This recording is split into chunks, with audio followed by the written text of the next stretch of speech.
a little bit more too. You get some mana there, of course, to work around with. But I think biggest thing is also just talking about the matchup in the jungle. You know, you have this Hayabusa and MP the King, and he's been honestly probably one of the biggest contributors to Siasoon getting to this point.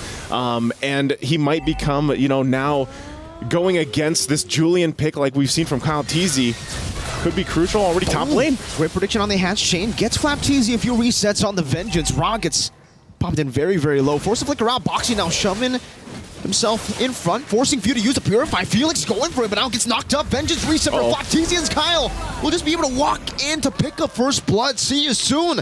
A bit of overextension up top. Yeah, I guess you know, it was more so like they thought they were going to be able to get that kill, but the rotation decision from Falcon's AP Bren gave him the upper hand, and then I feel like they were just like, oh man, there's way too many here than we thought. So this is also going to be an objective now taken over here for Falcon's AP Bren pretty easily at this early point of the game. It was a free objective, a free kill as well up top. See you soon. This is already very uncharacteristic. Usually they have a lot of prio in the mid lane, and that's why here, if you take a look at it, maybe that's why Boxy the King actually went for the Brave Smite instead of the Concussive Blast. You know, instead of actually trying to force a 50-50, a prio matchup in the mid lane, he's like, you know what, okay, the Lilia's going to win anyways, might as well go for additional sustain for some of these skirmishes later on, but Few on the Lilia, he really has a hold on these choke points, man. Yeah, he does. And I think part of that, going back to with Boxy, is like, you obviously want to get your implosion set up. You want to be able to get the, you know, the CC there, because you also have a, you know, this time around a Vexana, and we've seen, honestly, teams haven't been prioritizing the Vexana pickup as much, I feel like, lately. So this is also nice to see this Vexana and also the Lilia pop up. We saw this yesterday. I think you mentioned it was like a 100% win rate, right, for the Lilia right now. And so that's part of the case is for Siasoon.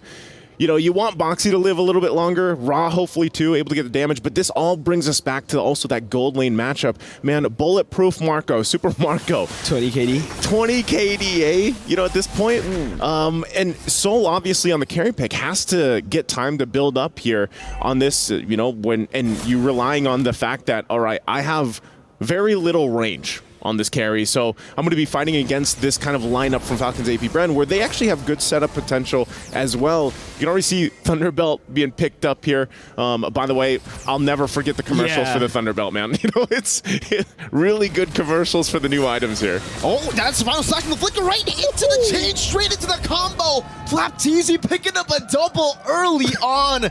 That's the Falcon's AP Bren ambush. I thought you were going to say that's the Thunderbelt. That's that spin kick he did in the commercial. Close enough. But he did it with the Arla here. Again, this is showing that, yes, Siasoon has a wombo combo composition, but Falcon's AP Bren, they can fight back too. Look at this. Another final slash, forcing the penalty zone now from Felix, trying to go away, and flickers out to safety, but Few is still so healthy. Pops into black shoes. Flap Teasy gets rid of him with a vengeance. Boxy trying to go for it, has the implosion, just goes onto the Minotaur's FP, walks forward, goes to the shadow kill too, but Owen reads it, knocks him out with the Minuan's Fury, straight into Few's damage. 5-0 Falcon's AP Bren. Yeah, the answer to deal with this Hayabusa just seems to be the setup. Look at this once again, STC replay here. That final slash with that Thunderbelt as well from Flap. Absolutely beautiful. This here too. as well. The timing. Yeah, the timing with the Minoan Fury knocking up MP the King. He has no chance to get back. You can see, hey, Flap, he's feeling pretty good. I love you in a different language, you know? Every time we see one of these players do that, that's what they're saying. Yeah, I care for you. I care knock for you. you up, you know? I'm carry you, right? Good luck next time. Good luck next time. Yes. Taking a look at the items here falling in place. Hunter Strike is going to be picked up for MP the King. You know, so he's at least got that first item locked in, but he's kind of falling behind. Look at the Genius Wand already here for Kyle Teasy. And that actually works pretty well with the fact that, hey, Few, we already saw the damage that the Lilia can do. Now you have the Genius Wand working in that coordination with the Lilia pick. Oh, then Ogwyn gets the Flask of the Oasis already. So it gets increasingly more difficult for Siasoon at this point in the game to actually penetrate through that healing.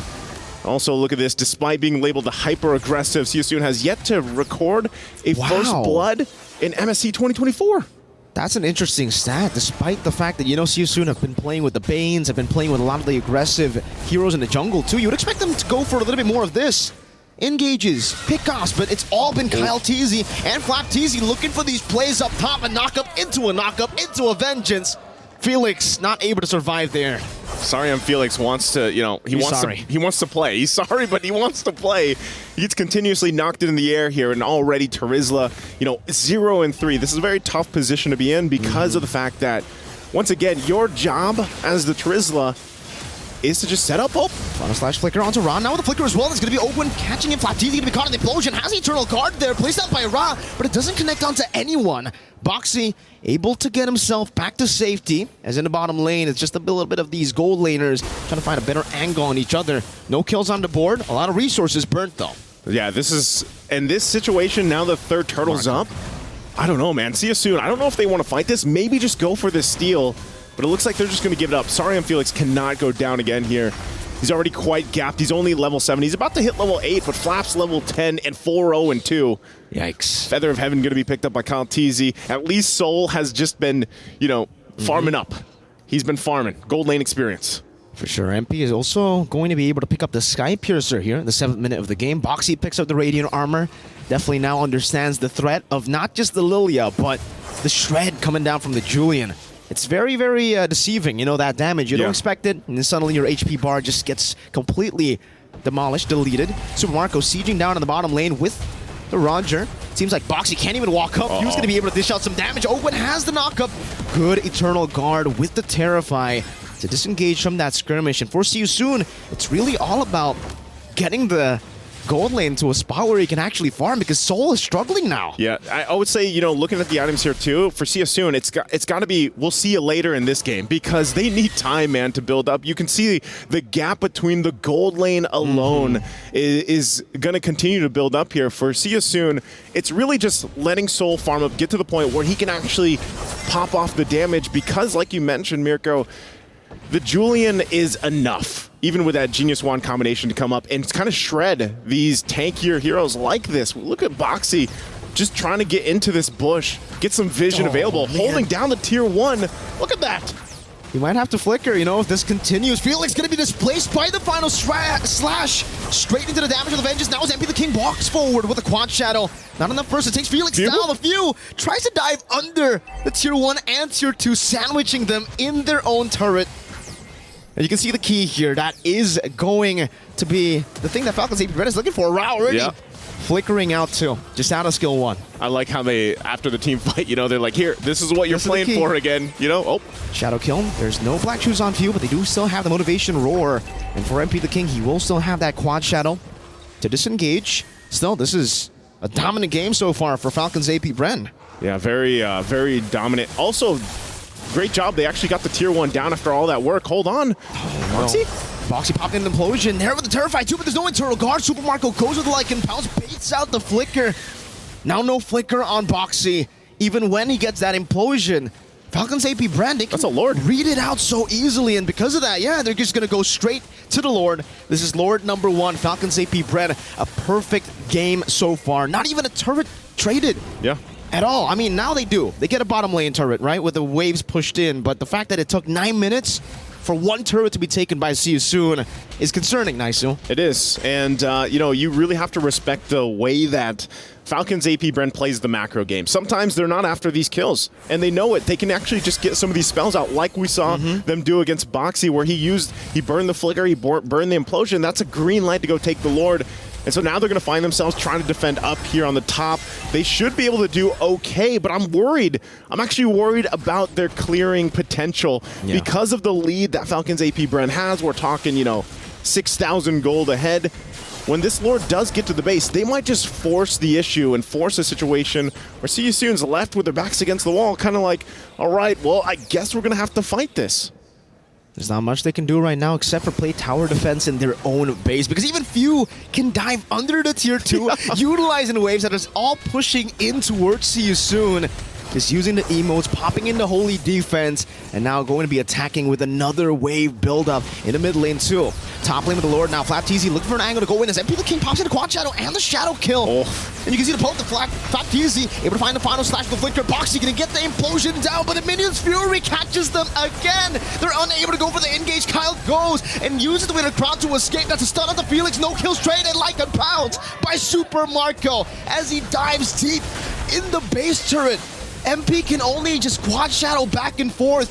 And for Falcon's AP, Bren, they are flying across the skies. These base turrets stand no chance. 2 base turrets with the first Lord. Yeah, the first Lord, and you saw how masterfully that went for Falcon's AP Bren, the way they juggled that turret, they initiated, and even at the cost of 1 life, I mean, they're going to get the base fully exposed here. No, MP going to be mobilized, doesn't catch him with the final slash flap TZ. Couple hits away. They're going to take it chill. They've taken 2 base turrets, that in itself is impressive. Yeah. I was going to say, you know, looking at the items too, falling into place, Winter's Crown now here for Kyle TZ. Yes, and that's also another one, Fu. That's another one. The flap TZ gets it too. And, you know, with that, Boxy making a play. Great pick, but it's only onto Flap. He can pop in the Vengeance now, and it's going to be the enhanced chain to knock him up. Another Vengeance in the final slash right into the Lycan Pout.